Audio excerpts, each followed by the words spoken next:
Moyna, güzel ve huzurlu bir yer. Beni sevdiğim her şeyden ve herkesten kopardın. İnsanlar ölecek ama buralarda bana El Turco derler. Her peri masalında bir canavar vardır. Sana güveniyorum. Biz iki yabancıyız ama belki başka bir hayatta. Kaderimi şimdi yeniden yazıyorum. El Turco 2. sezonuyla yakında. Herkese merhaba. Uluslararası çapta ses getiren El Turco, yarattığı krizler ve muazzam küresel başarısıyla şimdiden yılın en çok tartışılan projelerinden biri olarak dikkatleri üzerine çekmiş durumda. El Turco, hem dünyadaki izlenme oranlarıyla hem de Türkiye'deki sürpriz yayından kaldırılma kararıyla gündem olmayı başardı. Bunun en büyük sebeplerinden biri ise şüphesiz 2. sezon için Can Yaman ve Hande Erçel ikilisinin bir araya gelme ihtimalinin yarattığı büyük merak oldu. Çünkü dizi dünyasında böylesine iddialı uluslararası yapımlar ve yeni partnerlikler daha duyurulduğu anda izleyicide güçlü bir beklenti oluşturur. El Turco da tüm krizlere rağmen tam olarak bunu başardı. Peki bu yapım yayın engelini aşıp yeni bir platformda 2. sezon onayını almayı başaracak mı ve Moena'nın destansı hikayesi yeni bir partnerle uluslararası zirvedeki yerini koruyabilecek mi? İşte tüm detaylar bu videoda.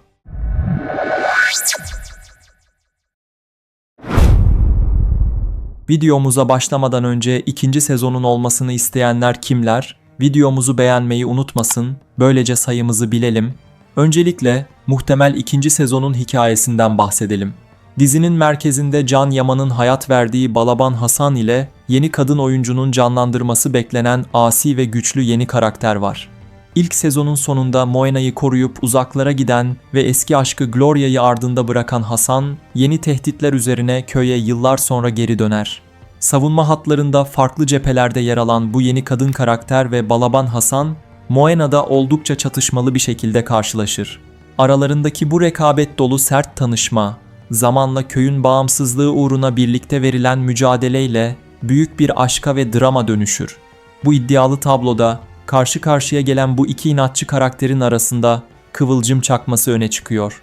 Yani uluslararası izleyicinin tam da sevdiği o destansı, düşmanlıktan doğan aşk öyküsü işlenmesi bekleniyor. Balaban Hasan karakteriyle geniş bir uluslararası izleyici kitlesine ulaşan Can Yaman, El Turco'nun en güçlü taraflarından birini oluşturdu.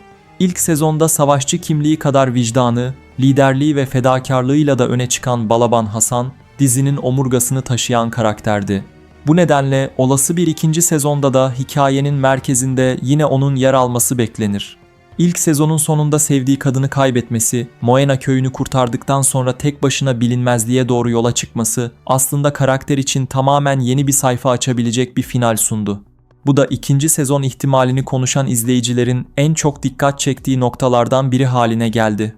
Çünkü hikaye kitabın ana olay örgüsünü büyük ölçüde tamamlamış olsa bile, Balaban Hasan karakterinin kişisel yolculuğu henüz tamamen sona ermiş görünmüyor.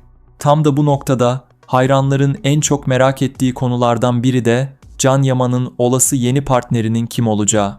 Şu ana kadar yapımcılar tarafından bu konuda herhangi bir resmi açıklama yapılmış değil. Ancak sosyal medyada yapılan yorumlara bakıldığında uluslararası tanınırlığı yüksek, güçlü ekran enerjisine sahip bir kadın oyuncunun projeye katılmasının 2. sezona büyük katkı sağlayacağı yönünde yoğun görüşler bulunuyor. Bu isimler arasında zaman zaman Hande Erçel'in de adı hayranlar tarafından dile getiriliyor. Bu tamamen izleyici beklentisi ve sosyal medyada yapılan önerilerden oluşan bir ihtimal olsa da, Can Yaman gibi dünya çapında tanınan bir oyuncunun karşısına yine uluslararası pazarda güçlü karşılığı bulunan bir kadın oyuncunun gelmesi, dizinin global pazarlama gücünü önemli ölçüde artırabilir.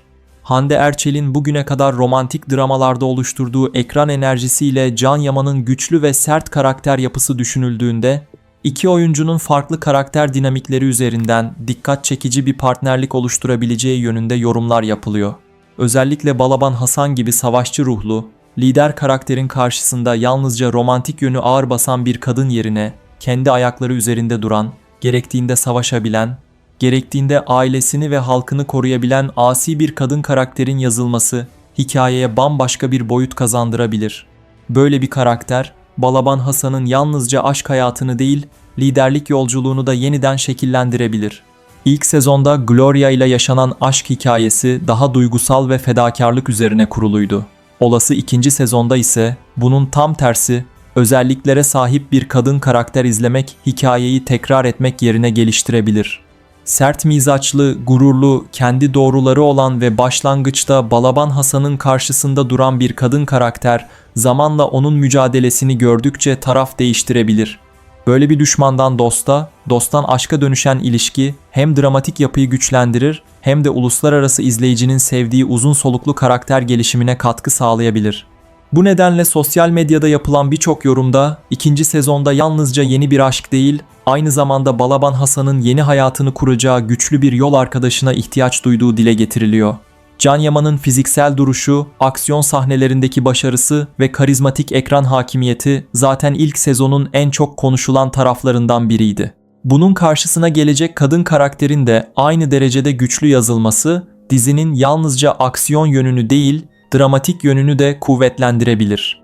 Çünkü ilk sezonda zaman zaman savaş sahneleri ön plana çıkarken karakterlerin iç dünyasına ayrılan süre sınırlı kalmıştı.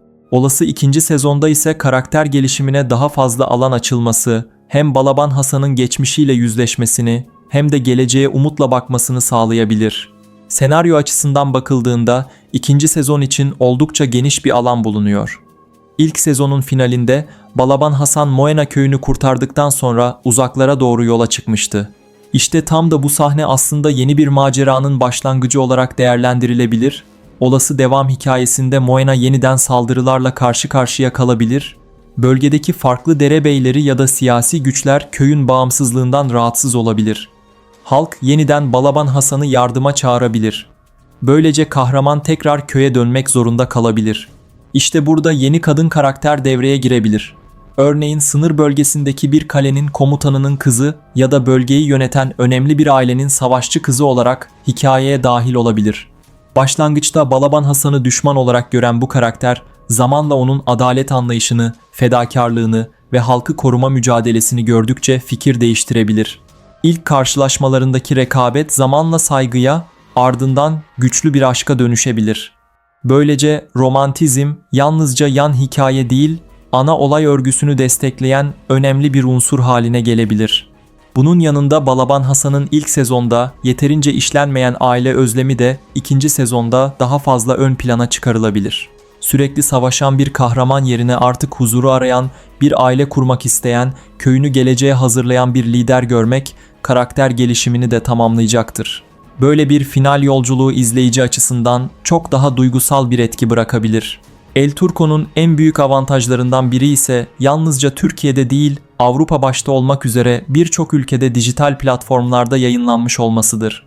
Dizinin uluslararası dağıtımı sayesinde farklı ülkelerde geniş bir izleyici kitlesine ulaşması, ikinci sezon taleplerinin de büyük ölçüde yurt dışından gelmesine neden oldu. Özellikle sosyal medya platformlarında ve yabancı dizi topluluklarında devam sezonu isteyen çok sayıda yorum bulunuyor. Bu da dizinin yalnızca yerel bir yapım olarak değil, uluslararası bir marka olarak değerlendirildiğini gösteriyor. Buna karşın ikinci sezon konusunda dikkat edilmesi gereken önemli bir nokta da bulunuyor. Bugüne kadar yapım şirketi veya yayıncılar tarafından ikinci sezon için resmi bir onay verilmiş değil. Ayrıca dizinin Türkiye'deki yayın sürecinde yaşanan platform değişiklikleri ve yerel dağıtım konusundaki belirsizlikler, karar sürecini etkileyebilecek unsurlar arasında görülüyor. Dolayısıyla şu aşamada ikinci sezon kesin geliyor demek doğru olmaz. Ancak uluslararası ilginin devam etmesi ve dijital platform performansının beklentileri karşılaması halinde projenin yeniden değerlendirilme ihtimali de göz ardı edilemez. Genel tabloya bakıldığında El Turco'nun ikinci sezon ihtimali tamamen kapalı görünmüyor. Özellikle küresel pazarda güçlü karşılık bulan yapımların yeni sezon kararlarında yalnızca yerel reytingler değil, uluslararası izlenme verileri de önemli rol oynuyor. Eğer yapımcılar hikayeyi genişletecek güçlü bir senaryo oluşturabilir, Balaban Hasan'ın yolculuğunu yeni karakterlerle destekleyebilir ve uluslararası pazarda dikkat çekecek oyuncu seçimleri yapabilirse, El Turco ikinci sezonuyla yeniden gündeme gelebilir.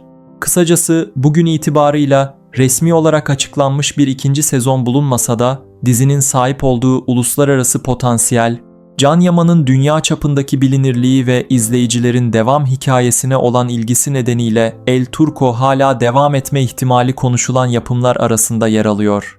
Eğer böyle bir karar alınırsa, güçlü yeni karakterler, sürükleyici bir hikaye ve Balaban Hasan'ın yeni yaşam mücadelesiyle ilk sezondan bile daha büyük ses getirebilecek bir devam sezonu izleme ihtimali bulunuyor. Bu da şimdiden dizi hakkında yapılan tartışmaların ve ikinci sezon beklentilerinin neden hala canlı kaldığını açıkça ortaya koyuyor. Peki sizce El Turco dizisinin ikinci sezonu olmalı mı? Can Yaman ve Hande Erçel ikilisi yakışır mı? Sizler de bu konudaki düşüncelerinizi yorumlar kısmına yazmayı unutmayın. Ayrıca yeni içeriklerimizi kaçırmamak için kanalımıza abone olmayı ve videomuzu beğenmeyi unutmayın. Yeni bir videoya kadar kendinize çok iyi bakın, görüşmek üzere.